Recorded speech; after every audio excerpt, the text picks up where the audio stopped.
Hoje nós vamos falar um pouco sobre a estrutura metálica e o futuro. Depois dessa pandemia, depois de toda essa paralisação nessas obras, como ficará esse mercado? Bem, inicialmente a gente precisa ficar calmo, porque esse mercado, tanto da construção civil como da estrutura metálica, ele não vai simplesmente desaparecer do mapa, se extinguir, as empresas fechar, as pessoas perderem seus empregos. É óbvio que está havendo desemprego, que as empresas estão enxugando, estão diminuindo, obras estão paradas, estão sendo canceladas. Isso é muito natural.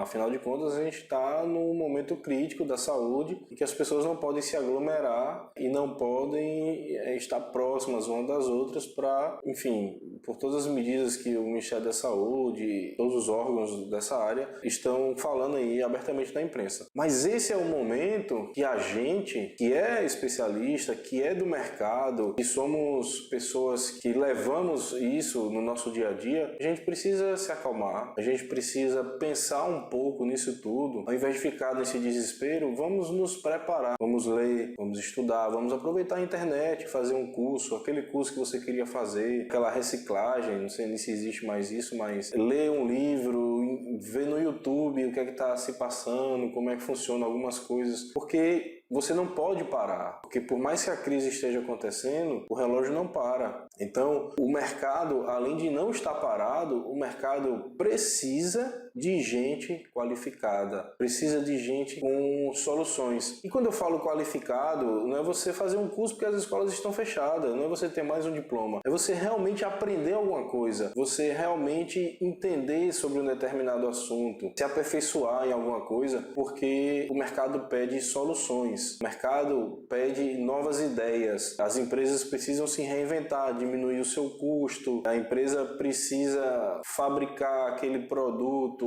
fazer aquela obra de uma maneira melhor, com maior eficácia, com a mesma ou com muito mais segurança, e a gente precisa pensar nisso. Se você parar um pouquinho e pensar, todas as grandes expansões do mundo, dos mercados, tem as revoluções aí que tiveram, sempre é num momento como esse, não de pandemia, não de doença, não de morte, jamais, não é? Falando sobre terror. Por exemplo, eu posso citar para vocês, na minha área, o final dos anos 1800 para 1900, foi quando o aço teve um papel importante na construção. A partir daí, dessa época, o aço começou a ter escalabilidade, ele começou a ser popularizado nas construções. Até então se usava muito pouco aço, o concreto não tinha aço por dentro, né, como hoje tem o esqueleto. E naquele tempo, os Estados Unidos comandavam isso, né, comandavam esse mercado, e naquele tempo existiam os trusts americanos, que eram o cartel, né, aqueles caras que se juntavam e comandavam o mercado, os preços, para onde o aço vai, quem vai usar, enfim, não vamos entrar nesse detalhe, mas era mais ou menos assim que o mercado funcionava. E um cara escocês, né, o Andrew Carnegie, esse cara foi visionário, ele teve, enquanto todo mundo pensava em monopolizar o mercado, ele falava que o mercado queria expandir. Mas como expandir? O aço tem que ficar popular, porque mais pessoas precisam ter acesso, e ele vai baratear. Como é que a gente faz isso? A gente precisa fomentar esse mercado. Em vez de criar um trust que mande no mercado, vamos trazer mais gente para o negócio, vamos popularizar o aço. O JP Morgan, né, que era da Federal Steel,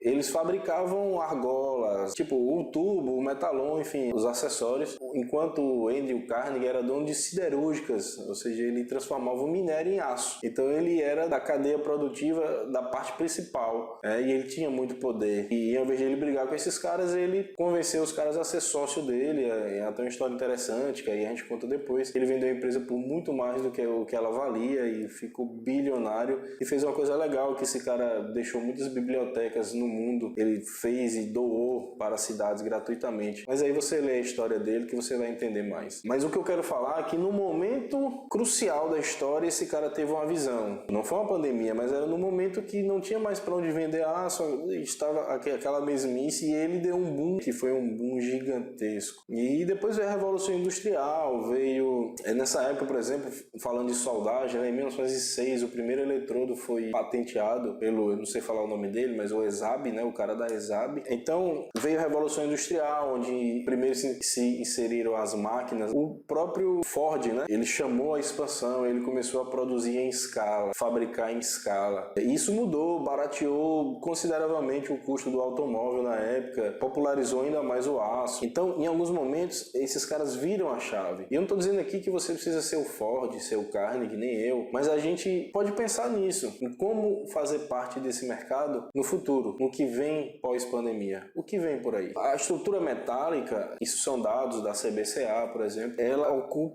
de 6 a 10% da construção civil. Isso a estrutura metálica em si, você fabricar uma peça metálica com solda, com pintura. Porque o aço, eu acredito que ele está muito mais, porque todas as colunas, as vigas protendidas, não, enfim, o concreto usa muito aço. Mas falando em si de estrutura, de fabricação, de montagem, de solda, de pintura, do que a gente fala aqui, a estrutura ocupa entre 6 e 10%. E, na minha opinião, isso vai aumentar, porque isso já vem aumentando com o tempo. Eu não estou falando dos últimos 3 anos, a gente teve uma baixa no mercado até por conta de crises, enfim, de tudo que aconteceu no país e no mundo, mas é um mercado em expansão. A construção metálica é uma construção limpa, ela é mais rápida. Quando você opta por fazer uma determinada construção, ao invés de concreto fazer em aço, é porque você quer economizar tempo, mão de obra, ou você não pode criar um grande canteiro que depois você precisa gastar-se muito com limpeza, com desmobilização. A estrutura metálica, ela é uma construção mais moderna, ela te permite criar formas, ela te permite atender os arquitetos, né? Os grandes desenhistas, os grandes engenheiros, os caras que criam as coisas, têm ideias fantásticas e a gente tem o prazer de desenvolver esses projetos. Isso é uma coisa bacana na estrutura. Isso sempre me motivou desde quando eu conheci isso, porque você pode transformar uma ideia num produto ou numa obra ou num monumento, equipamento, enfim, isso é muito gratificante. Então, o mercado vai pedir por isso. Se você olhar hoje para os Estados Unidos, há muito tempo, mas a maioria das casas são feitas de steel frame, que é uma estrutura metálica limpa, com drywall, que é um gesso, né, e madeira e painel isotérmico, por exemplo. Aqui no Brasil, a gente aqui já fez obra de farmácia, por exemplo, que é toda de estrutura metálica com painel isotérmico. O cara aluga o terreno, ele constrói uma farmácia, sei lá, daqui a 5 anos, aquele bairro ali não está mais eficiente, aquele terreno, ele tem outro projeto, ele desmonta a farmácia dele e vai montar em outro lugar. Então é uma construção limpa, rápida. As empresas precisam diminuir os custos, os construtores, dono de shopping, até dono de casa. Hoje já tem projeto daquele Minha Casa Minha Vida, e aí ninguém me contou, mas eu vi aqui no Ceará, não vou lembrar o nome agora, mas o cara fez uma casa em 48 horas, né? Você pode ver,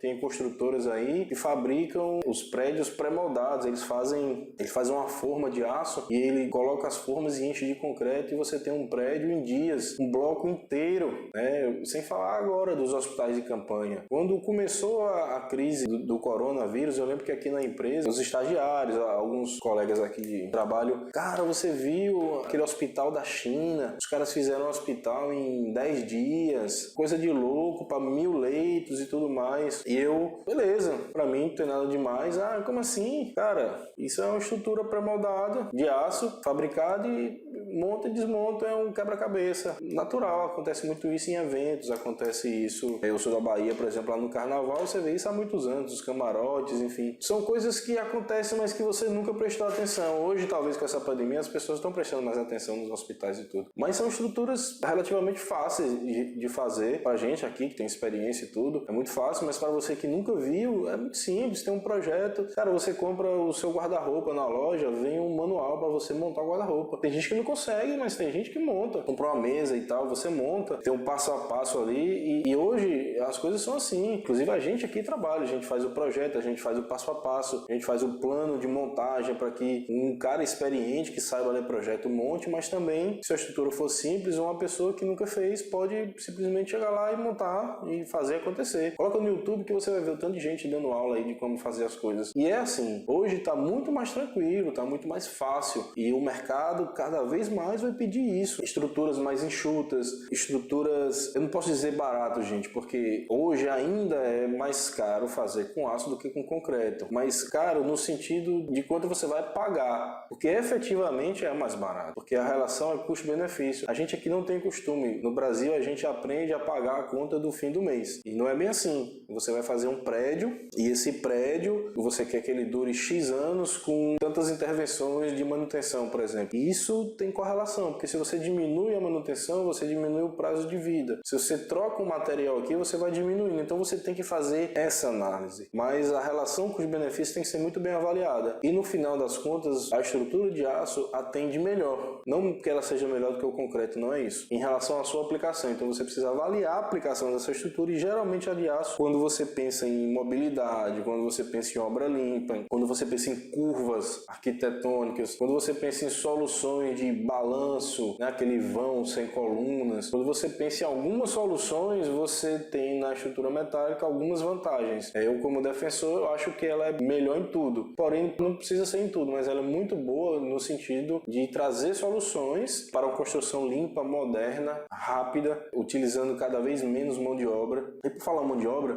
por exemplo, é um capítulo à parte. Eu estou nesse mercado aí industrial há pelo menos uns 12 anos, né? 2008, 2009, mas tive experiências em estrutura metálica desde 2002, fiz placa, banner, tive empresa de publicidade e aí já mexia com estrutura. Depois tive metalúrgica, fiz portão, grades, né? Portas, esquadrias, fiz posto de gasolina. Depois entrei na área, Petrobras, siderúrgica, estaleiros, obras offshore e mercado de construção de grandes estruturas, galpões e prédios industriais, que é a área que eu atuo hoje, né? A gente faz aqui, eu não vou fazer propaganda do meu negócio, mas eu construo estruturas metálicas de todos os portes e tamanhos para grandes players mundiais, para indústrias, para construtoras, clientes, enfim. E ao longo desse tempo, eu estudo muito, cara, eu leio, eu escrevo, eu presto muita atenção nos detalhes. E a mão de obra está cada vez menor, está cada vez mais difícil você ter mão de obra. Hoje, nada contra, eu inclusive estou fazendo isso agora, mas hoje um garoto pega um celular e um computador na internet e ele tem um emprego. E ele não quer ter o primeiro emprego para ganhar um salário mínimo e trabalhar com estrutura pesada, no calor, fogo, né? Aquele corte, risco de acidentes. E cada vez está diminuindo mais, as pessoas querem gerir, querem ser... eu quero ser supervisor. Cara, mas você nunca nem ligou uma máquina de solda, uma lixadeira, você sabe pintar, como é que você quer ser supervisor? Não, mas enfim, pelo menos estude, tenha conhecimento que você vai ser um bom supervisor, sem pegar na ferramenta, vamos dizer assim, que é um termo que a gente usa. E hoje a mão de obra é mais difícil. Os bons caldeireiros, encanadores, soldadores, são de uma geração anterior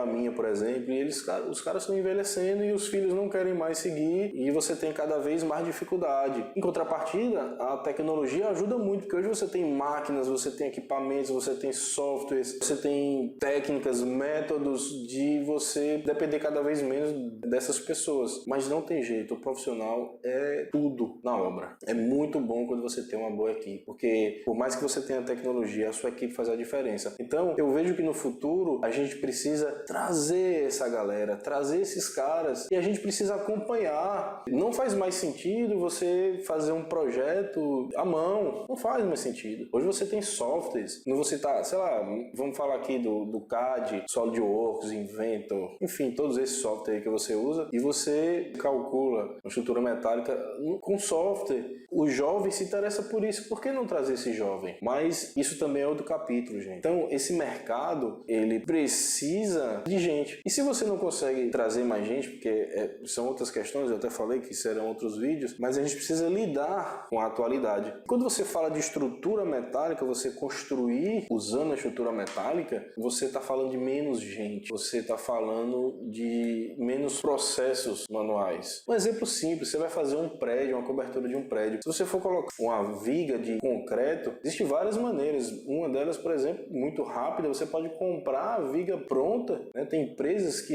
fabricam essa viga e te dão ela pronta, e você chega lá com um guindaste e coloca. Mas não é todo mundo que tem esse acesso e não é todo mundo que consegue esse custo. Uma tesoura, por exemplo, uma viga de aço, talvez não se assemelhe com esse custo. Eu não vou falar muito da parte civil, porque não é o meu negócio, mas pelo que eu vejo, é muito diferente a relação do custo-benefício. Envolve cargas, enfim, não vamos entrar nesse mérito, mas você pode fazer de estrutura metálica, você faz uma tesoura, você passa do lado para o outro e você faz a cobertura. E você tem uma viga e você vai usar 2 pessoas. Mas não tem um guindaste, beleza, o cara bota uma estrutura de içamento e sobe na mão com a rodando e coloca lá, instala. E aí você vai embora daquele local, daquele prédio, aquele galpão. Por mais que você tenha feito a estrutura de concreto pré-moldada, né, veio lá, o guindaste colocou no lugar, beleza, aí você se mudou, o outro galpão tem 1 metro a mais. 1 metro. Você precisa fazer um ajuste técnico. De aço você calcula, faz um pedaço, solda, emenda e dá certo. Até a estética fica igual. De concreto eu acredito que tem soluções, é óbvio que deve ter. Mas qual o custo dessa solução? Quantas pessoas você envolve para fazer um negócio desse? Não sei se eu fui bem específico e também eu posso até estar enganado por não entender muito da parte civil. Mas a construção metálica, ela é enxuta e cada vez que você tem menos mão de obra, você precisa buscar menos essa mão de obra. Já que não tem, você tem que encontrar métodos de resolver algumas coisas. Vou dar um exemplo simples na área Petrobras, soldador com um lixador e um ajudante para carregar a máquina, cabo. Eu cheguei a ver isso acontecer. Hoje você chega no obra, o cara vai sozinho, com a máquina no ombro, a lixadeirazinha e satisfeito por estar trabalhando. Isso é uma mudança dolorosa, mas que aconteceu no mercado. Talvez não seja uma mudança drástica que vai mudar a visão do mercado, mas isso vai acontecendo aos poucos. E essa mudança, ela é recorrente e ela está sempre acontecendo. Você precisa se preparar para ela. Entenda desse mercado, entenda do que é que vai acontecer lá na frente. Porque quando acontecer, você precisa estar pronto. Você precisa entender o que você vai fazer. E quando você estiver pronto, que a oportunidade aparecer, automaticamente a sua mente, o seu cérebro vai identificar essa oportunidade. Pense nisso, pense nesse mercado, pense na estrutura metálica. Um abraço.